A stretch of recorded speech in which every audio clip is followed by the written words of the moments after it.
Hello mga ka-Aida, sharing my mini vlog on a recent travel to Ormoc, Leyte, Philippines. At nag-feeling Miss Universe nga sa pag-intro. A day before our flight pa nga lang kami nag-prepare ng gamit kasi malapit lang Over naman. the weekend nga lang kami magstay, kaya konti lang ng dala-dala. Madaling Kaso ayusin. masyakit. Masyakit sa loob na iwanan yung batuta kong baby. Yan na nga, F na F siyang sumama, sumakay na sa maleta. Fast forward na nga, umaga na, got ready with me, breakfast tayo. Itsura ni ate girl nyo. Yung paggising ko nga, nakaprepare na yung breakfast, spam silog. Thank you sa Disney Princess kung maagang gumising para magluto at mag-bake. More hikab, more fun pa, pero kailangan ng kumilos, baka malate sa flight. Dahil nga isa lang ang CR, more pila, more fun, inuminom muna tayo ng malunggay. At dessert tayo ng binake na cookies ng Disney Princess. Ay, ilalaban ko talaga ang cookies niyan. Kaya kung ako sa inyo, mag-pre-order na. O, tingnan nyo, flex ko lang. Oh, sarap talaga, promise. Ito nga yung mga binake niya, oh, choco and plain cookies. Bake with love talaga yung mga yan. I'm the living witness. Itsura pa lang, ang sarap-sarap na. Waiting pa nga rin ang peg ko sa pagligo, kaya i-prepare ko muna yung mga dadali namin cookies sa province. Eto na nga, on the way na kami sa airport. Aba, hindi ko na kailangan ipakita ang pagligo. Baka maging viral ako. Eme! Dito na nga kami dumaan sa Molino Paliparan Road. Hello, Villar City. Alien ka ba? Kasi nang i-invade ka ng territory.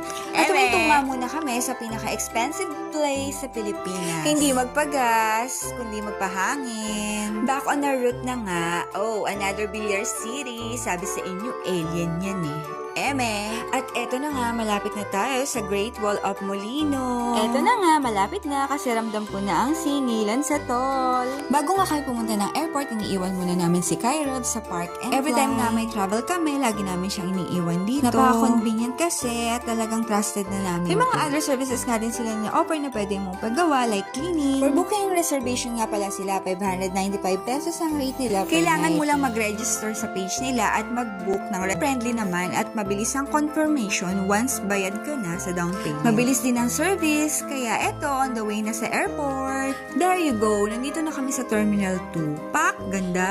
While waiting nga sa boarding, kain muna tayo. At napadpad nga kami dito sa Burger Beast. Na nakakabis talaga ang presyo. Eme! May kwento nga pala ako dito. Nakakatawa si ate. Siyempre, True. sa counter, kinukuha yung pangalan. Tinanong niya, anong name ko? Sabi ko, I.